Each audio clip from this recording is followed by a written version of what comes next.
Assalamualaikum warahmatullahi wabarakatuh. Alhamdulillahirabbil alamin. Allahumma sholli ala sayyidina Muhammad wa ala ali sayyidina Muhammad.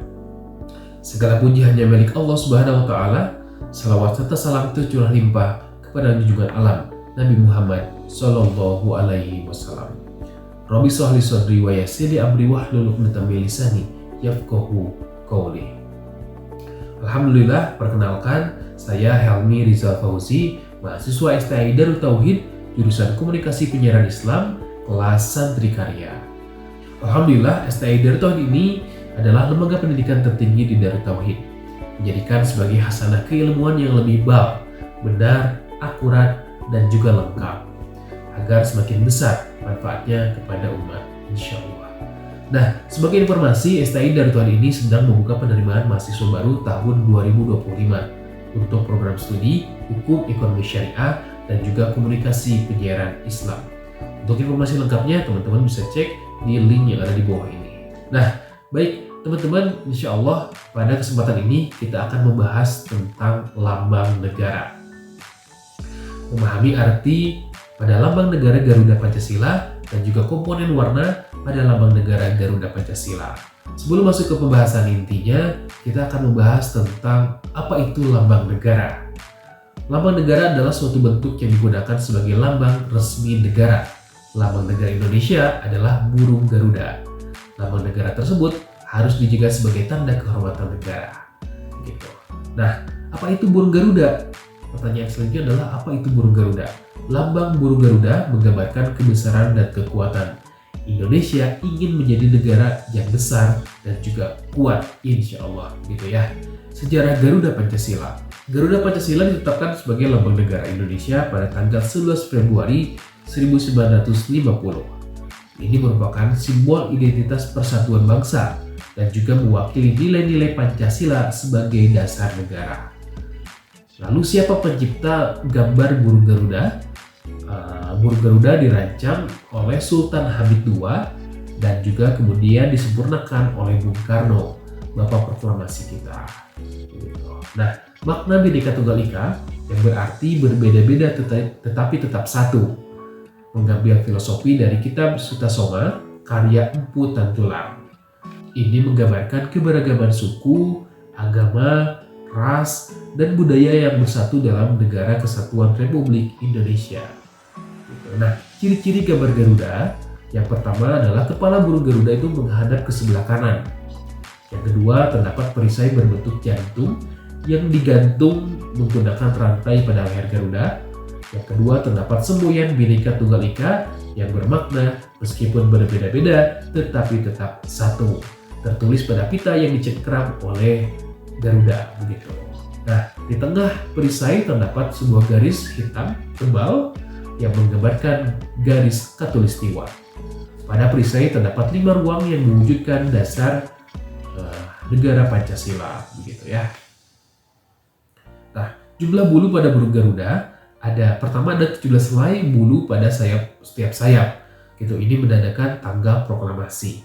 8 helai bulu pada ekor, ini menandakan bulan proklamasi. 19 helai bulu di bawah perisai, ini menandakan tahun proklamasi. Dan 45 helai bulu pada leher, ini menandakan juga tahun proklamasi 1945, gitu ya. Nah, selanjutnya adalah ini komponen warna pada Garuda Pancasila. Ketentuan warna pada burung Garuda Pancasila diatur pada Undang-Undang Nomor 24 Pasal 49 Tahun 2009. Pertama adalah merah. Merah berarti keberanian. Yang kedua adalah putih.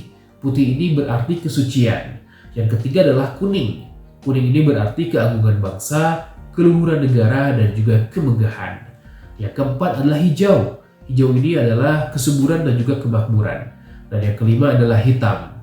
Hitam ini adalah siklus kehidupan manusia dari awal mula penciptaan hingga sampai akhir kehidupan, gitu. Yang keenam adalah warna alam atau warna yang menyerupai benda dan makhluk hidup yang ada di alam. Ini berarti semangat dan dinamika kehidupan yang ada di alam semesta ini. Aturan pemasangan lambang negara, foto presiden dan wakil presiden dipasang sejajar dan lebih rendah dibanding burung Garuda. Gambar burung Garuda dipasang lebih tinggi dibandingkan foto presiden dan juga foto wakil presiden, dan ukuran foto atau gambar burung Garuda disesuaikan dengan ukuran ruangan. Begitu. Penempatan lambang negara yang pertama di dalam gedung kantor, ruangan, dan juga sekolah. Yang kedua, luar gedung atau kantor. Yang ketiga adalah lembaran berita negara. Yang keempat adalah paspor, ijazah, dokumen resmi yang diterbitkan oleh pemerintah. Yang kelima adalah uang logam atau uang kertas. Dan yang keenam adalah materai. Nah, gambar di samping ini adalah gambar sila pertama atau sila ke-1. Butir pengamalan sila ke-1 Pancasila berjumlah 7 butir. Contoh kegiatan yang sesuai dengan pengamalan sila ke-1 Pancasila adalah yang pertama taat dalam ibadah, yang kedua adalah berdoa, yang ketiga adalah menjaga kelestarian lingkungan, yang keempat adalah menghormati kegiatan ibadah agama lain, dan yang kelima adalah tidak bersikap fanatik. Nah, gambar di samping adalah gambar sila kedua, butir pengamalan sila kedua Pancasila berjumlah 10 butir. Contoh kegiatan yang sesuai dengan pengamalan sila kedua Pancasila adalah yang pertama adalah menegakkan hak asasi manusia, yang kedua adalah berperilaku adil kepada semua orang, dan yang ketiga adalah menolong teman yang kesulitan. Gitu. Nah, gambar di samping ini adalah gambar sila ketiga. Butir pengamalan sila ketiga Pancasila berjumlah 7 butir.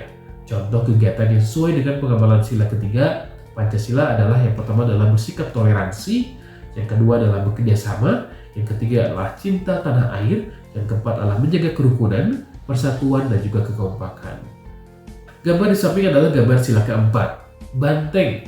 Banteng adalah hewan yang terbiasa dengan hidup berkelompok. Butir pengamalan sila keempat Pancasila berjumlah 10 butir. Contoh kegiatan yang sesuai dengan pengamalan sila keempat Pancasila adalah yang pertama adalah musyawarah, yang kedua adalah diskusi, yang ketiga adalah dengar pendapat. Gitu. Nah, musyawarah. Apa itu musyawarah? Musyawarah adalah pembahasan bersama untuk mencapai keputusan atau penyelesaian masalah. Musyawarah juga bisa dikenal dengan berunding atau berembuk. Begitu. Tujuan musyawarah adalah yang pertama menciptakan mufakat atau kesepakatan bersama, yang kedua adalah mencari solusi, jalan keluar, dan penyelesaian masalah.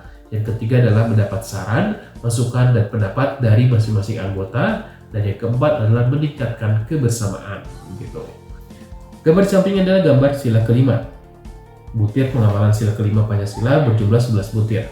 Contoh kegiatan yang sesuai dengan pengamalan sila kelima adalah pertama, suka bekerja keras, yang kedua adalah bergotong royong, yang ketiga adalah tidak serakah, yang keempat adalah lapang dada, dan yang kelima adalah tidak boros atau hidup hemat. Begitu.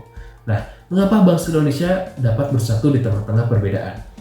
Meskipun bangsa Indonesia berbeda-beda, mereka tetap dapat bersatu karena mereka memegang teguh sikap yang diturunkan oleh nenek moyangnya. Hidup rukun dan menjaga persatuan sesuai dengan semboyan bangsa Indonesia, Bhinneka Tunggal Ika. Demikianlah teman-teman atas penjelasan tentang lambang negara. Saya Helmi, mohon maaf apabila ada kesalahan.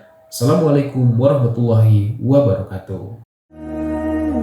Assalamualaikum warahmatullahi wabarakatuh. Alhamdulillah, berkah dari doa teman-teman semua sehingga ikhtiar STAI Sekolah Tinggi Agama Islam Darut Tauhid sudah terwujud dan insya Allah tahun ini akan wisudawan pertama. Memang baru, tapi mudah-mudahan diberkahi oleh Allah. Bagi teman-teman yang ingin belajar agama lewat STAI, juga mendapatkan pengalaman bersama di lingkungan Darut Tauhid dalam pembentukan karakter baku, baik dan kuat. Silahkan istiqoroh. Kalau mau gabung, istiqoroh dulu saja. Kalau ini jadi jalan, nambah yakin kepada Allah, nambah kokoh tauhidnya, dan tambah bermanfaat hidup kita. Mudah-mudahan STAI Darut Tauhid menjadi salah satu jalannya. Ya, terima kasih. Cari informasi yang banyak. Jangan lupa istiqoroh. Semoga adik-adik dapat yang terbaik.